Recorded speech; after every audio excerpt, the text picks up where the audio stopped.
Good morning बच्चों। पिछली class में हमने फर्स्ट लेसन कंप्लीट किया था हड़प्पा सभ्यता, और इस क्लास में हम सेकंड लेसन राजा, किसान और नगर, आरंभिक राज्य और अर्थव्यवस्थाएं, जो 600 ईसा पूर्व से 600 ईस्वी तक है, वो वाला ये वाला चैप्टर कंप्लीट करेंगे। इसको हमने पार्ट्स में डिवाइड किया गया है और फर्स्ट पार्ट आज करेंगे। इसका फर्स्ट क्वेश्चन है आरंभिक ऐतिहासिक नगरों में शिल्पकला के उत्पादन के प्रमाण की चर्चा कीजिए, और जो हड़प्पा नगर के जो प्रमाण मिले हैं वह इन आरंभिक नगरों से कितने भिन्न हैं।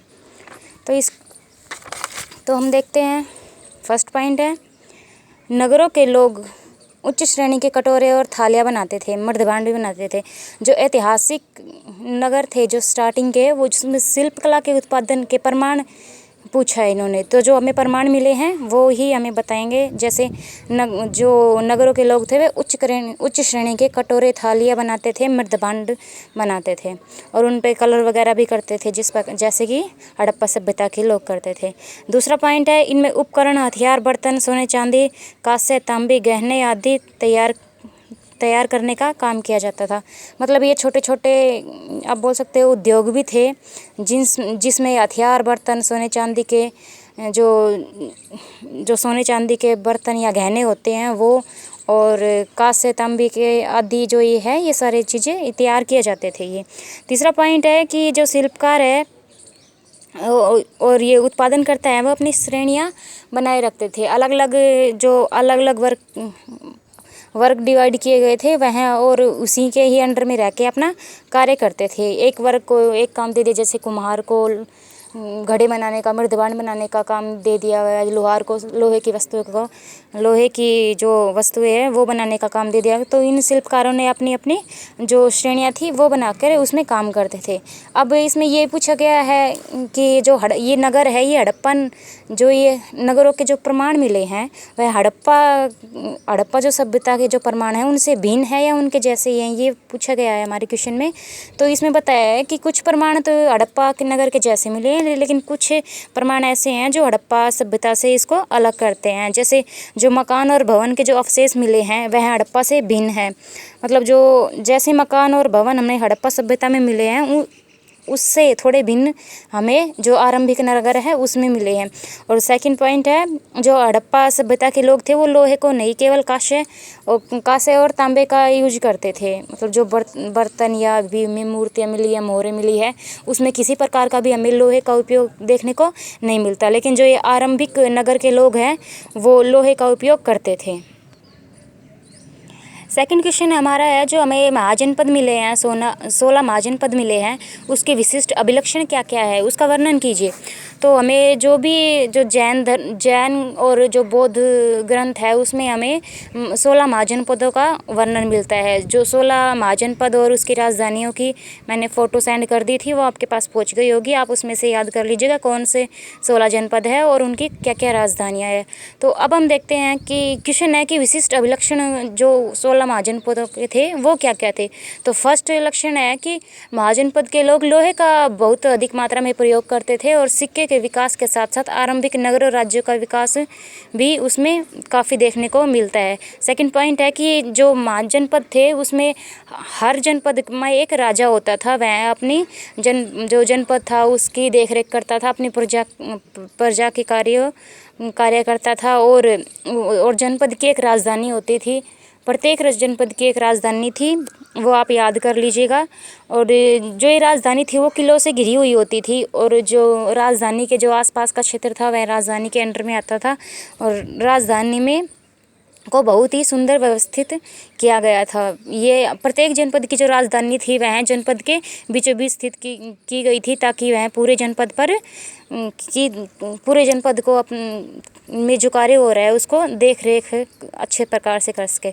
सेकंड पॉइंट, अगला पॉइंट है हमारा, जो शासकों का कार्य, जो भी जनपदों में जो राजा थे, जो शासक थे, वह अपना कार्य अच्छे से करते थे, और इसके साथ साथ वह जो जनपद में जो कार्य करते थे उसका निर्वाह के लिए लोगों से कर वसूलते थे और अपने राज्य विस्तार के लिए दूसरे जो राजा होते थे उनके ऊपर आक्रमण करते थे, जिससे कि वे अपना साम्राज्य विस्तार कर सके और अपनी जो शासन व्यवस्था था उसे अच्छे प्रकार से लागू किया जाता था हर एक जनपद में। अगला पॉइंट है सामान्य लोगों के जीवन पर पुनर्निर्माण इतिहासकार कैसे करते हैं।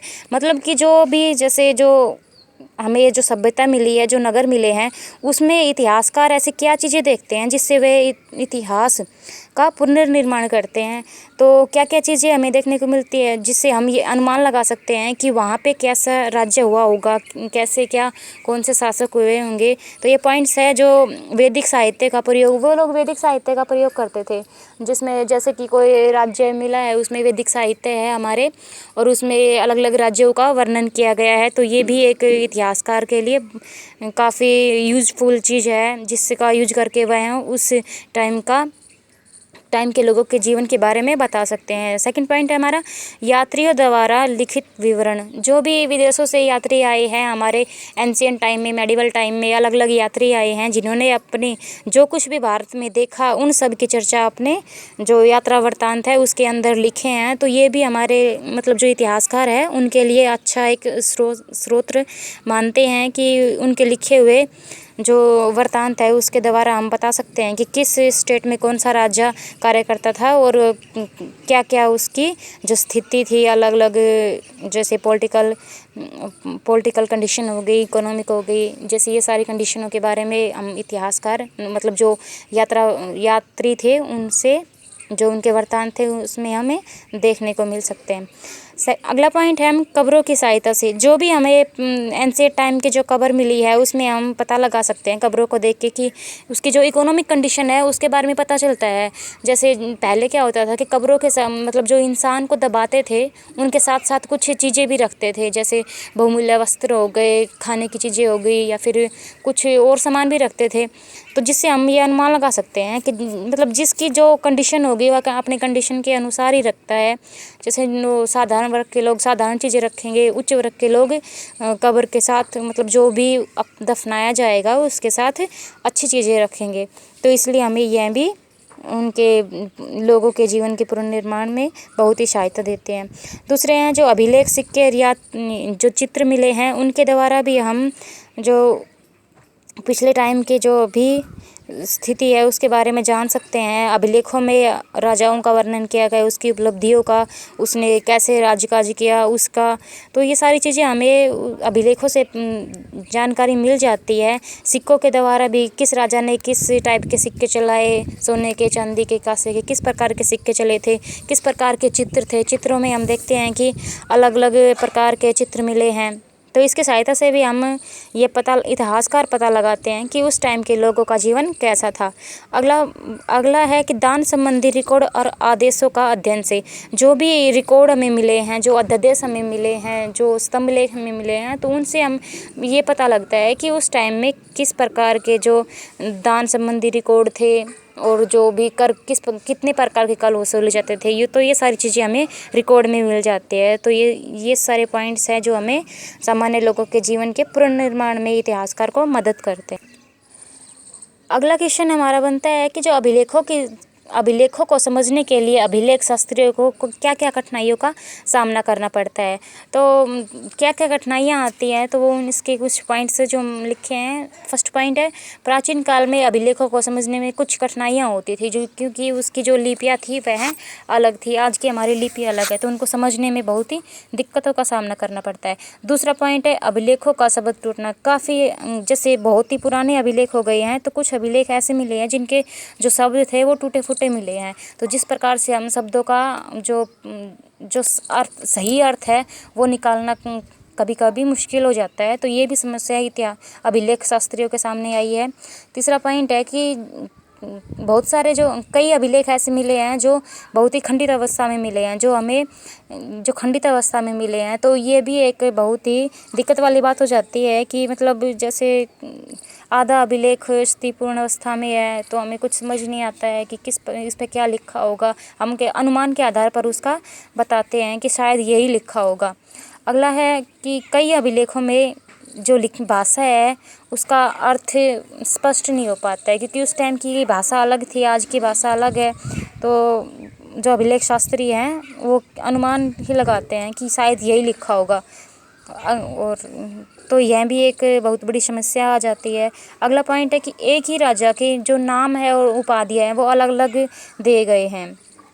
तो इतिहासकार कंफ्यूज, अभिलेख मिलने से पहले बहुत ज़्यादा कंफ्यूजन था कि ये जो उपाधि है ये किसके नाम पे है, किसकी उपाधि है, कौन से राजा की है।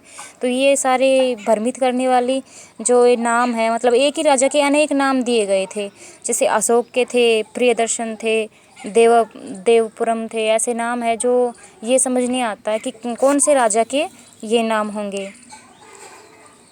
तो ये हमारा आज का वर्क कंप्लीट हो गया है। अगले वीडियो में हम आगे का करेंगे। अब तक के लिए थैंक यू।